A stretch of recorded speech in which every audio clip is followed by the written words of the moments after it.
Bismillahirrahmanirrahim. Assalamualaikum warahmatullahi wabarakatuh. Alhamdulillahilladzi arsala rasulahu bil huda wa dinil haq liyudhhirahu ala dini kulli wa kafa billahi syahida. Asyhadu an la ilaha illallah wa asyhadu anna Muhammadan abduhu wa rasuluhu alladzi la nabiyya ba'd. Amma ba'd. Yang pertama-tama mari kita panjatkan puji serta rasa syukur kehadirat Allah Subhanahu wa taala yang mana telah memberikan beberapa macam nikmat, terutama nikmat iman, nikmat Islam, juga nikmat sehat. Tidak lupa juga sholawat serta salam mari kita curahkan kepada junjungan Nabi kita, yakni Habibana wa Nabiyana wa Rasulana Muhammad sallallahu alaihi wasallam, kepada keluarganya, kepada sahabatnya, kepada tabi'in, atba'ut tabi'in, juga mudah-mudahan sampai kepada kita selaku umatnya yang senantiasa mengikuti jejak dan langkahnya. Baik, langsung saja kami dari kelompok 6. Saya yang Alpaj bersama rekan-rekan saya ada Ardi Febrianto, Ari Purnama Yuda, Dian Herdiansyah, dan juga Pardan Muhammad Taufik akan memaparkan tentang konsep hukum taklifi. Langsung saja kepada pengertian hukum taklifi yang akan dipaparkan oleh Ardi Febrianto. Waktu dan tempat saya persilahkan. Terima kasih kepada moderator yang telah mengizinkan saya untuk memaparkan materinya tentang pengertian hukum taklifi. Secara definitif, hukum taklifi adalah hukum penugasan. Dalam bahasa Arab, taklifi artinya pembebanan. Ketetapan terhadap hukum tersebut merupakan wujud kesadaran beragama bagi umat Islam. Hukum taklifi adalah ketentuan hukum dalam bentuk hak, kewajiban, dan larangan yang menuntut para mukallaf, akil baligh, atau orang yang dipandang telah cukup memahami perbuatan hukum. Pembebanan hukum taklifi ditujukan kepada orang Islam mukallaf. Seorang mukallaf artinya orang yang sudah baligh atau cukup umur dan berakal atau tidak gila atau hilang kesadaran. Artinya anak-anak kecil atau pengidap gangguan jiwa akut hingga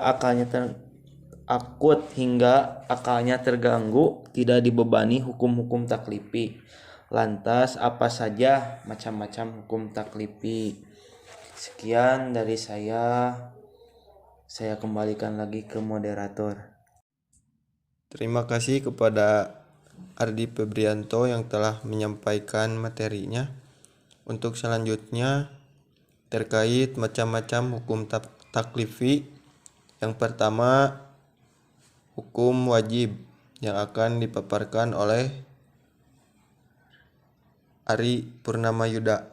Kepadanya saya persilahkan. Terima kasih kepada moderator yang telah memberikan saya kesempatan. Saya akan menjelaskan tentang wajib.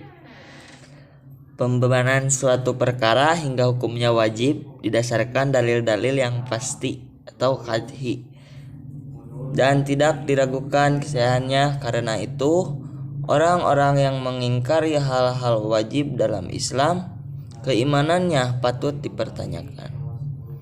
Perkara wajib atau fardu merupakan perintah yang diiringi janji pemberian pahala bagi yang menjalankan dan ancaman neraka yang meninggalkannya.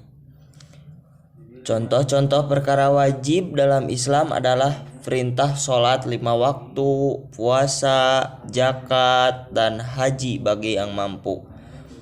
Contohnya berpuasa pada bulan Ramadan seperti terlihat jelas dalam surat Al-Baqarah ayat 183 yang berbunyi, Ya ayyuhalladzina amanu kutiba alaikumusiyam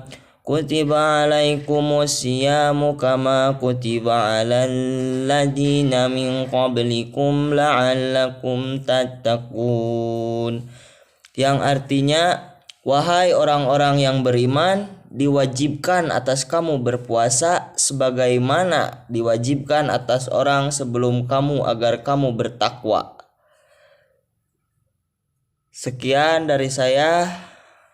Kembali lagi ke moderator.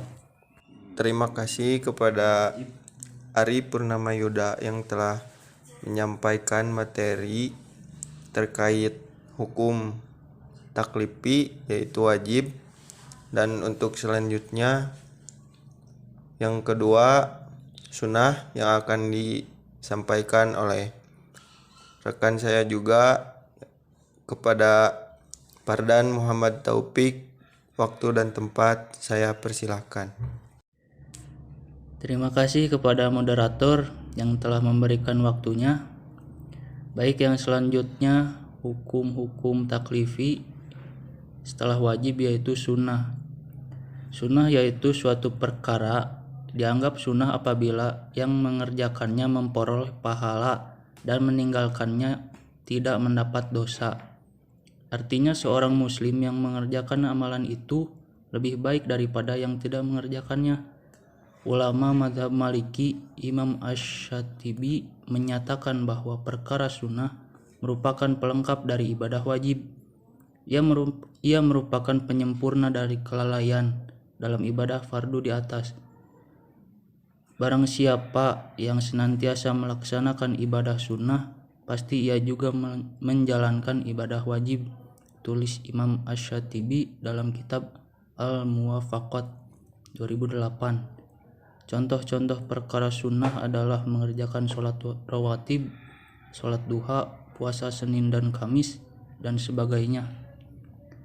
Untuk materi yang selanjutnya saya kembalikan kepada moderator.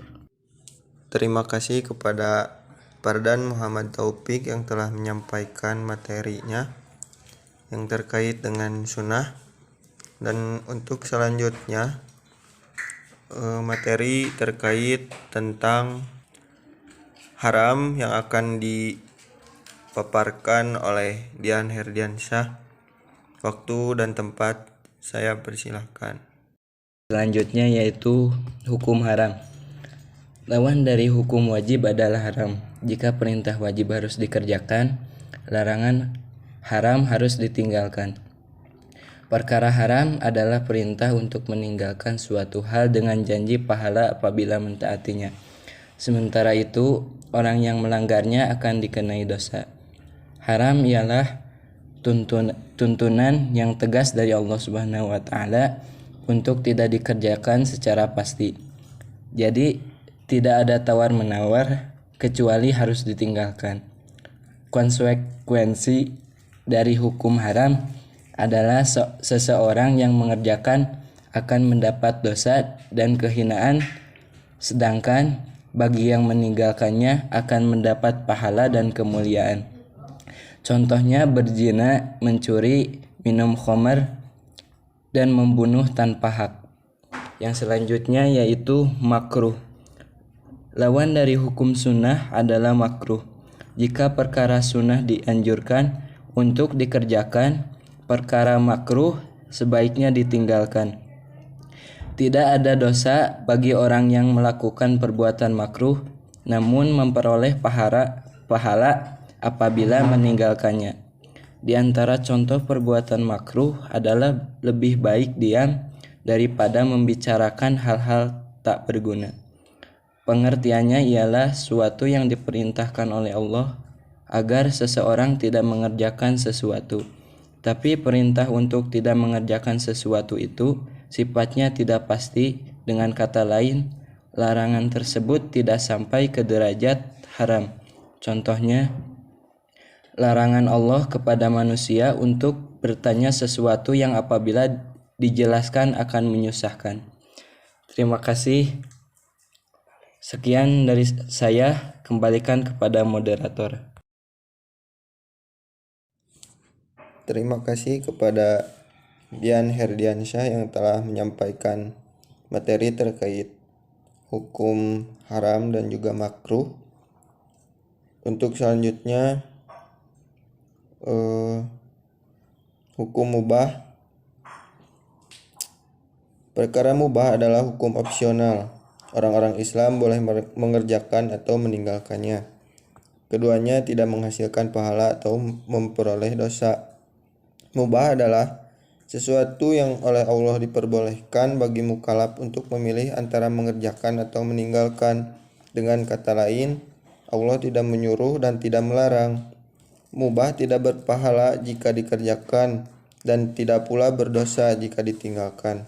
Gampangnya, suka-suka kita mau mengerjakan silahkan, mau meninggalkannya juga silahkan.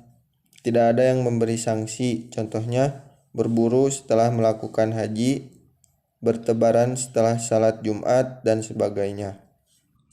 Jadi untuk kesimpulannya, hukum taklifi ialah penegasan atau ketentuan hukum dalam bentuk hak, kewajiban, dan larangan yang menuntut para mukallaf atau orang yang dipandang telah cakap memahami perbuatan hukum dan macam-macamnya. Yang pertama itu wajib, yang kedua sunnah, yang ketiga haram, dan yang keempat makruh, dan untuk yang terakhir mubah. Mungkin teman-teman semua juga sudah pada mengerti tentang apa yang telah kami sampaikan tadi. Sekian dari kelompok kami. Mohon maaf atas kekurangan dan kesalahannya. Kesalahan datang dari kami dan kebenaran hanya milik Allah Subhanahu wa taala. Ditutup dengan doa, Rabbana atina fid dunya hasanah wa fil akhirati hasanah wa qina azabannar. Wassalamualaikum warahmatullahi wabarakatuh.